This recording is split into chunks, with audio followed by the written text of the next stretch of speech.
Жадырап күліп қойғоду жаныма недір болғоду Біздің ечен жылмайын мүкілі тақыр той болу Біздің ечен жылмайын мүкілі тақыр той болу Элибиздин улуулугу чыгармачыл адамдардын өнөрүнө байланыштуу. Ала Тоо журту ар кайсыл тармактын алдыңкы адамдарын арбын жаратып келген. Алардын бири биз сөз кыла турган Жеңишбек Шамшиев. Кесиби экономист, жумушу партиялык кызмат болгонуна карабастан, орошон обондорду чыгарып, аны ийинине жеткире аткарып, жамы журтка жагымдуу ырларды тартуулай алган. Жеңишбек Шамшиевдин 70-жазы көзү өтүп кетсе да, көпчүлүк көрөрмандарынын колдоосунда татыктуу өткөрүлдү. Жеңишбек агабыз толук элдин өкүлү, орошон таланттуу. Ал өтө татаал өнөрдү, салттуу музыка жанрын карманды. Ушул жолдон тайган жок. Натыйжада анын оондору элдин калың катмарына сиңип кетти. Жеңишбек агабыздын чыгармачылык кудуретинин кемдигине, ырчылык өзгөчөлүгүнө кээ бир себептерди белгилей кетсек болот. Биринчиси, кемеңгер элибиздин пейили, туылган жердин сулуулугу анын орошон талантын ойготуп, негизги түрткү болду. Нагыз элдик өнөр мектебинен таалим алды. Элибиздин түгөнбөс, көнөрбөс руханий байлыгы анын жан дүйнөсүнө азык болду.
Жеңишбек Шамшиев улуу атамекендик согуштун бүтөр жылы жеңишке туура 2 ай калганда 45-жылдын 8-мартында Ош облусуна караштуу Кызылжар айылында төрөлгөн.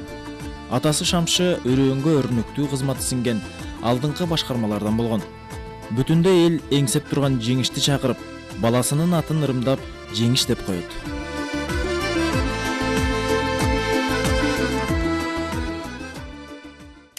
Туылып өскен айылым ушул жер.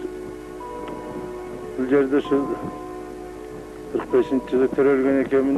Мына ошол кийин мен өзүмө эс тартып, өзүмө билип калган мезгилде мына биздин ушул турган үйүбүз, өзүбүздүн жашаган үйүбүз мына ушул эле. Ошол мезгилде менин атам ушу Жданов атындагы колхозда башкарма болуп иштейт болчу. Чыгармачылыктын башаты үйдөгү тарбиядан көбүрөөк көз каранды. Баланын шыгына жараша шарт түзүү ата эненин негизги милдети делет. Обончунун оболоп учушуна атасынын таасири көп болгону байкалат. Анан атам баягы районго отчетко барабы, же болбосо мындай коңшулаш биздин колхоздорго барабы, ошол жерде бир жакшыраак комуз болсо, өрүк комуз болсо, ошону алып келип үйгө, анан бизге орустун балалайкаларын, мандалиндерин, гармошканда, татар гармошкасы деп коет элек, ошондой гармошкаларды алып келип үйгө коет эле, ошого баарыбыз кызыгып. Анан тигил агама комуз менен биздин өзүбүздүн комузду үйрөтө баштаганда, мени сен кичинесиң, жашсың, ошондо 10дордо, жашым 10дордо бар эле, мага балалайка тиет эле. Мына ушул үйүбүздүн алдында ушу отунга деп жыйылган ушу карагайдын үстүнө чыгып алып туруп, ошол улам издеп, кылдарын басып, тигинтип минтип, ошону менен ушу күнүгө аракет кылып жүрүп, анан ошол биринчи жолу мен ушу кыргыздын ушу бир Барчын деген ыры бар эле, ошонун обонун биринчи комузду балалайкага келтирип.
Кыргыз эл жазуучусу Султан Раев белгилүү режиссер Төлөм Шөкеевдин "Эгер сизди Робинзондой ээн аралга таштаса, кимдин чыгармасын алып кетет элеңиз?" деген суроосуна Төлөм Шөкеев Чыңгыз Айтматовдун, ал эми обондордон Жеңишбек Шамшиевдин обонун алып кетмекмин деген экен. Ушул 70 жылдыгына арналып, анындырына өчпес обондор, өчпес ырлар аттуу кара сынактын жыйынтыгын ушул Калыстар тобунун төрагасы аркылуу ушул билдирип коюп уруксат этиңиздер. Биздин Ош областынын бардык райондору катышты. Ошонун ичинен эң алдыңкы район деп, булар Каракылжа району, Араван району, андан кийин ушул Өзгөн району болду. Музыка бар жерде бул арулук бар. Музыка бардык коомду тазартат. Эгерде бардык утулуп берсе, эгерде төөлүп кала турган болсо, бир гана музыка калат, бир гана Жеңишбек акенин обондорундай обондор калат. Ошон үчүн ушул уюштуруучуларга, ушул Калыстар тобунун атынан, өзүмдүн атынан уюштуруучуларга чоң ыраазычылык билдирип коюп уруксат этим.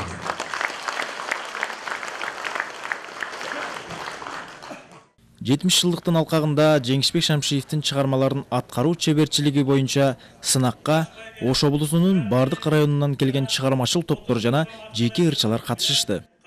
Көпчүлүгү байгелүү сыйлыктарга ээ болушту. Ал эми райондук деңгээлде 3-чү орунду Ноокат району, 2-чи орунду Өзгөн району, 1-чи орунду Араван району, ал эми баш байгени Каракылжа району багындырды.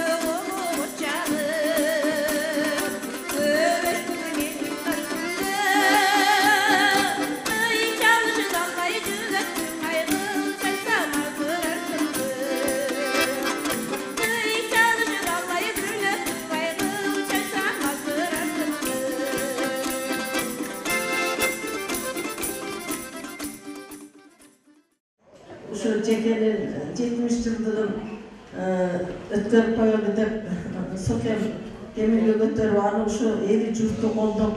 Şunday ötü atat. Şundayla Ceke'nin atından Alayko'nun yaşları müzikalı bilim alsın деп Alayqu Жеңишбек атындағы музыкалық мектеп ашқан деп немесе музыкалық мектепте ашылып азыр иштеп атат.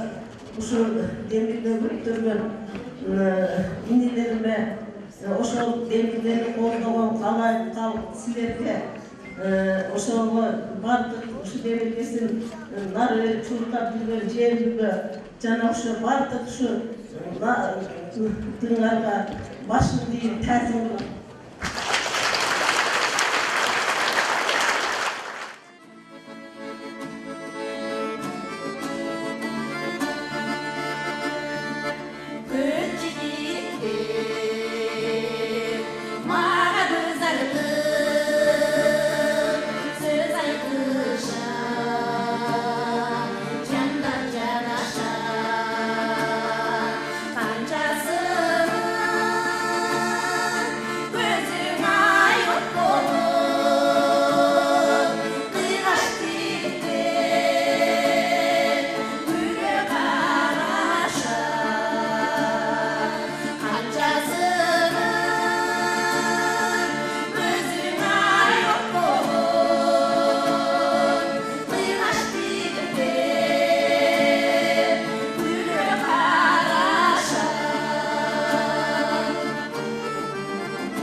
Жеңишбек Шамшиев 1961 орто мектепти бүтүп, ошол эле жылы Кыргыз мамлекеттик университетинин экономикалык факультетине өтөт. Студенттик жылдары түрлүү кароо сынактарга катышып, ийгиликтүү орундарды багындырат. Ошону менен бирге көңүл терметкен көркөм обондору жарык көрөт. 66-жылы университетти бүткөндөн кийин Алайкуу өрөөнүндөгү Сагындык атындагы совхоздо башкы экономист болуу менен эмгек жолун баштаган. Дал ушул учурдан тарта чыгармачылыгынын алтын доору башталган десе болот.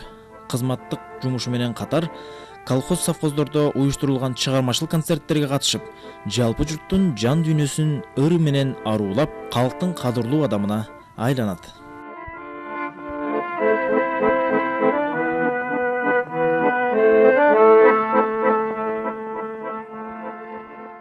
Ошентип эл жактырып уккан алгачкы обону эсимде ыры обого чыгат. Анын баянын Жеңишбек агай мындайча түшүндүргөн экен. Ошо практикада жүргөндө, үйдө жүргөн мезгилде, бош мезгилде анан биздин мына үйүбүздүн алдында шаркыраган суу турат, мына өзүңүздөр көрүп турасыздар. Ошо шаркыраган сууну элестеп, ошого байланыштырып, мына жаздын күнү биздин үйдүн үстүндөгү кырлар, мына тоолордун эмеси бүт жап-жашыл болуп, кыр-кырларда жакшынакай кызыл гүлдөр, ар түрдүү гүлдөр жайнап өсүп калган мезгилде, ошондо ошолор шык бердикке окшонот. Ошондон эсиңдеби деген текстти жараттым. Андан кийин анан ошого обон чыгардым, ушул жерде жүрүп эле обон чыгардым.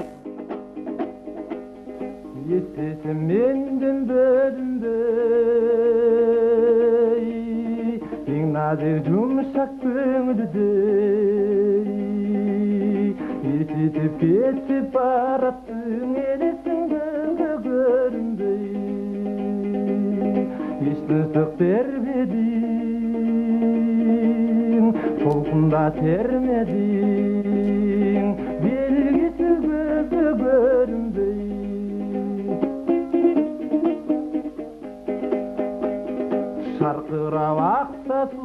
құлпынып, сен жазғы гүлдей құлпынып,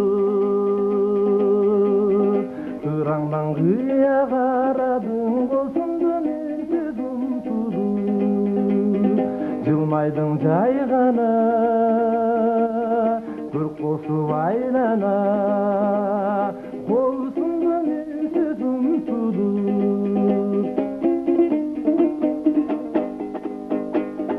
Елесі осыл мүнеттің, сусындай суық бүйректің, алғашқы сүйім арнаған атқысы сенсің жүректің. Билерсің етіңде, айлысың кетшіңде, атқысын берген жүректің.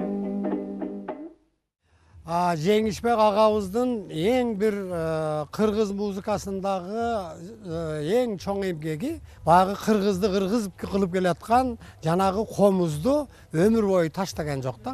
Ошол 60-жылдардан кийин мына өзгөндө Мамат Оморов баш болгон. Андан кийин Ырысбай Абдыкадыровдор, Калыбек Тагаевдор, ошогон Залкар обончулар бардыгы көпчүлүгү кийин аккордеонго өтүп кетишип, андан кийин аларды ээрчип биз өтүп кеттик. Кийинки ондогон мыктуу обончулардын бардыгы аккордеон менен чыгышкан да.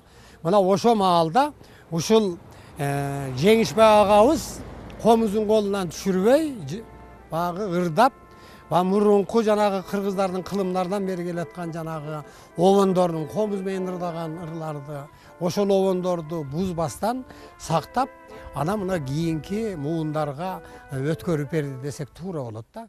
Эч убакта бир ошол байлык үчүн, бийлик үчүн, мансап үчүн эч ким менен дос болуп, эч кимден мындай жүзүм бир ошенткен жок. Мен досмун, тең түшмүн дегендерге ошондой ошо ал жогорку деңгээлде бай болуп кеттиби, же болбосо турмуштун запкысынан кедей болуп калдыбы, кандай мезгил болсо дагы ошол баягы немесинде ушунчалык достой аябай катуу тутчу. Жеңишбектей чыгармачыл адамдар кыргызыбызда өтө саналуу.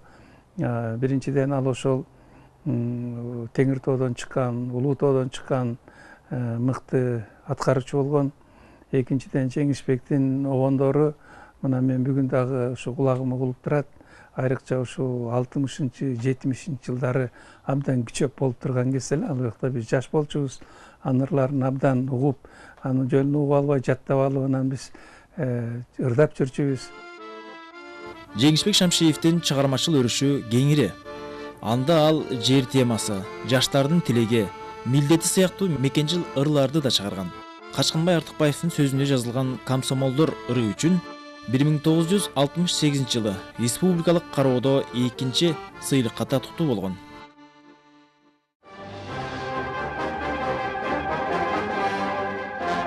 Берүүбүздүн алдында жаш обончу Жеңишбек Шамшиевке сөз беребиз. Жеңишбек азыркы күндөрдө Ош областындагы Өзгөн районунун Сагындык атындагы колхозунда эмгектенип жатат. Кымбаттуу замандаштарым, элим комсомолунун даңктуу 50 жылдык юбилейи менен сиздерди чын жүрөктөн куттуктаймын. Бардык советтик жаштарда эле менин да бул майрамга даярдаган жупуну белегим ал Комсомолдор аттуу ыр. Азыр ошол чыгармамды аткарып берүүгө уруксат этиңиздер.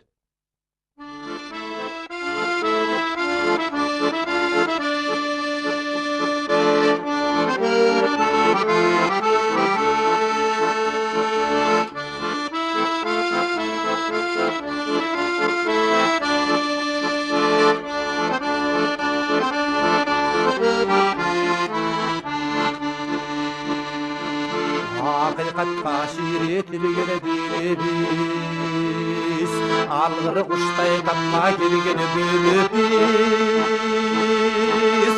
Ыр жаратып кыргыз алатосунан, Комсомолдор келебиз. Biz барабыз коммунизм кайкыны жол, bizde bilim bizden akıla kayrat bol. Bizge barı koşulusun bütçeri şarı. алга баскын, ey комсомол, комсомол. Жеңишбек өзүнүн стилин сактап, такай комуз менен ырдачу. Анан комуз менен ырдаганда да анын үнү обондор ошол комузга ылайыктуу обондор менен ырдачу да чынында. Себеби аккордеондо ырдаганда кичине үндү созо тартып ырдаш керек, анда башка стил менен ырдаш керек. Бирок ал кишинин жаратылыш чыгармачылыгы ошол комузга ылайыкталган, анан комузга үнү кошулганда шаңшыган булбулдай болуп үнү абдан жакшы чыкты. Мен илгери жаш кезимде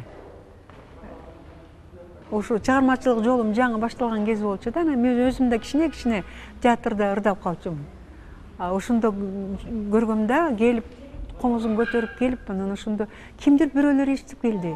Ушуларды ырдап бересизби деп. Анын комузун шаркылдатып чертип, анан ырдап берди да. Анан мен ошо балалык сезим уже жакты майга аябай. Биз спектакль ойногондон дайыма концерт берчүбүз, ырдачубуз. Ошондо Жеңишбектин ырларын ырдап жүрдүм да дайыма. 1972 жылы Күн шериги жердике, 74 жылы Ойлончу деген ырлары менен өздүк көркөм чыгармачылыгынын республикалык кароосунда лауреаттык наам алган. Ошентсе да Жеңишбек Шамшиевдин чыгармачылыгында лирикалык ырлар басымдуу.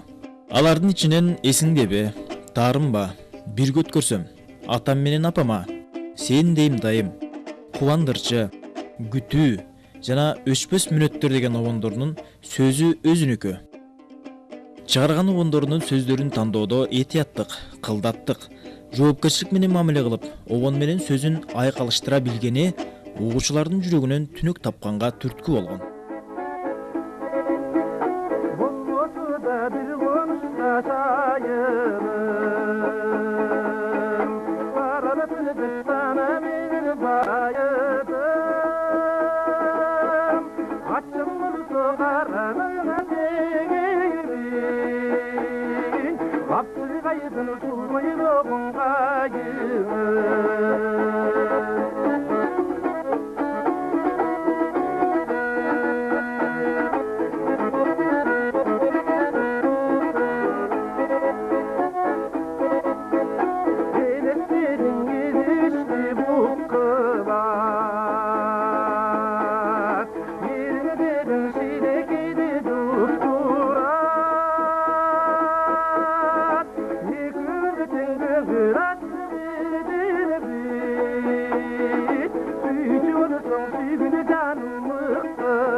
Жогоруда айтылгандай, Жеңишбек Шамшиев обондоруна текст жазып эле тим болбостон, калыптанган акындардай бир топ ыр жазганы белгилүү.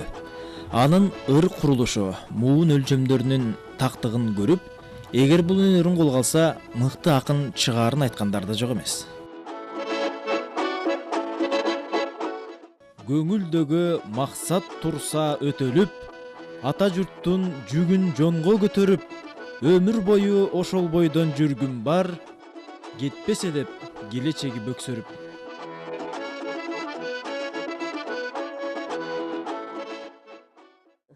Мынакей жаркыраган жаз да келди.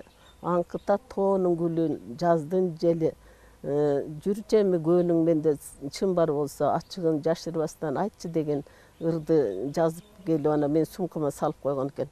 Кыргыздын бел куда, бешик куда салты биресе тааныш, тектүү жакын саналаш адамдардын сөөк жаңыртканы болсо, биресе ошол эки жаштын бири-бирин жактырып, күтүп, баалап, башка дейди сезимдерге алдырбаган аруу тилекте баш кошуусуна өбөлгө болгон салт десек болот. Мына ошондой тилекте баш кошушканын байбичеси мындайча эскерет. Илгери кыргыздарда бешикте белгилешип, курсакта кудалашып деген сөз бар эмеспи? Биздин ата-энебиз ушу кичинекей кезибизде куда болуп, ушу куда болобуз деп экөөнүн тең боюнда бар экен. Анан экөөбүз тең улгайганда төрөй турган болуп турубуз, эми жомоктокудай болуп, эгерде кыз уул төрөсөк куда бололу, болбосо бири экөө тең кыз же экөө тең уул болуп калса дос кылабыз деп ошентип күлүшкөн экен. Анан кийин эле мен кыз төрөлүп калыптырмын, жеке уул төрөлүптүр. жеке 8 мартта мен 9 майда төрөлүп турмун. Анан кийин ошодон ошо боюнча анан баягы бири-бирине көңүлүндө неме куда болобуз деп жүрүшүп эле анан биз бир 3-4 класста экен, анан атайын кыргыз жанан сөккө салып коюшкан экен. Анан жеке 10ду бүтүп, анан кийин экөөбүз анан немеге Бишкекке бардык. Анда Фрунзеле мен Жемпет институтунда өттүм. Жекем болсо университеттин экономика факультетин өттү. Ушу ата-энебиздин тилегин берип, экөөбүздүн жылдызыбыз туура келип сүйлөшүп калдык. 16 жашыбызда тааныштык. Анан 19 жашыбызда үйлөндүк ошо. 4 уул, 2 кызды болдук. Көөдөнүмдө көп улуу ой толгонот. Ката кетсе улам келе моңдолоп, өзү гана бийик болсо адамзат, ошол кезде бийиктикти ойлонот. Анан азыр ушу боз үйдө ушу бир туугандар отурабыз. Бар атам балдары, жакшы санашма абам отурат. Биякта ушу атамын бир тууган акесинин байбичеси отурат. Карындаш отурат, Турайм абжем. Биякта жакшы көргөн балдызы отурат, Бүбөдүн абжем. Толук баягы балдарына толук атасынын таланты берилиши кыйын экен. Атабыздын да толук таланты андай бизде жок, бирок биртке болсо дагы баягы чымыныбыз бар деп эле. Кичим экенибиз ушу алайкуу жөнүндө жараткан бир 2 куплет ырдап берейин.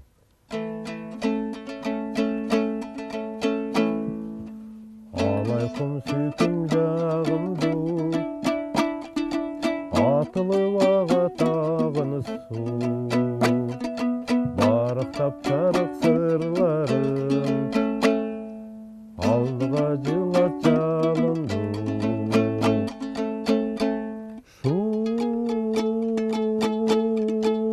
Шурап керек талгайым, турган сөйтсөйүм ардайым, туулуп өскөн жериме, туңгуч сөзүрөм арнайым. Biz Adıgüne'denbiz. Biz Adıgüne'den Börü. Börünün içinden Karacılık'a. Karacılık'tan Nasipkul. Nasipkul'dan hemen biz sarayız. Hazır alayıkıda şu. 8 oğlu var. 8 oğuldan biz Baymat oğlu olabız. Baymat oğludan Ağjol. Ağjol'dan keyin Bektemir, Şamşi İsmail. Cengişbek Şamşi'nin oğlu, ben İsmail'den oğlum. Ökөz Ağını olabız. Ayalamga бүтүп жарашык, ак көйнөгүң айга жарашык, ак кайыңды суунун жегинде, олтур челек биргеле жанашып, ак кайыңды суунун жегинде, олтур челек биргеле жанашып. Жеңишбек Шамшиев 1972 жылы Алайкы өрөөнүнүн райондук айыл чарба башкармасынын башкы экономисти болуп көтөрүлүп келет. Андан райондук пландоо комиссиясынын төрагасы, Каракулча совхозунун башкы экономисти, Совет совхозунун партиялык комитетинин катчысы, райондук мүлк фондусунун төрагасы жана Агрохим лабораториясынын башчысы болуп татыктуу эмгек сиңирген. Бул киши өмүр бою мынау оор айыл чарбалык кызматтарда, партиялык кызматтарда өмүр бою иштеп келди да. Бул ошол кызматтарды дагы Жеңишбек агабыз абдан мыкты аткарган да. Музыкалык билим болбосо дагы, ошол ноталарды окубаса дагы, бул киши экономист болсо дагы, советтик чарбалык партиялык кызматта иштеп жүрүп, мына 80ден ашык обон чыгарган адам да. Жеңишбек Шамшиев ошо иштеген кызмат жагынан дагы элдин арасында кадыр баракка чоң ээ болгон да. ошол иштеген иштеринде да так болуп, ошол жерде дагы элдин кадырына сиңип, абдан көп иштерди алып барган. Андай адамдар качан эле кыргыз элине таанып алмак. Бирок Жээнбек Шамшиев мындай Кудайым билсе болот, эл билсе болот деген эле мындай адам болчу да. Бул киши өзүн даңазалаган жок. Мындай кишилерди биз тирүүлөр даңазалап, атын чыгарып, биз кийинки муунга мындай кишилерди үлгү кылышыбыз керек. Жеңишбек Шамшиев музыкалык көркөм өнөрүн өнүктүрүүгө сиңирген эмгеги үчүн Кыргыз Республикасынын эмгек сиңирген артисти наамына 2003 жылы ээ болгон. Республикалык маданиятты жана көркөм өнөрүн өнүктүрүүгө кошкон зор салымы жана көп жылдык үзүрлүү эмгеги үчүн Кыргыз Республикасынын ардак грамотасы менен 2011 жылы сыйланган. Өзү айтып калчу эле. Неменин чалканга чыккан бир ыр бар.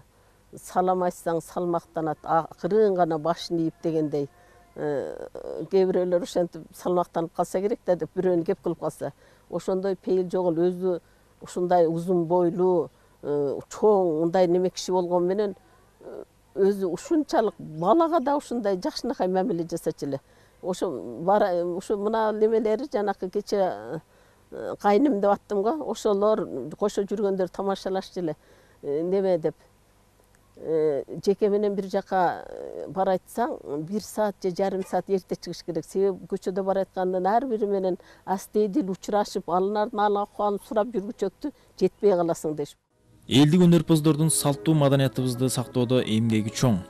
Себеби улам кийинки муунга көөнө касиеттерди өткөрүп берүүдө дал ушундай элдик өнөрдүн ээлеринин эмгеги аба суудай керек.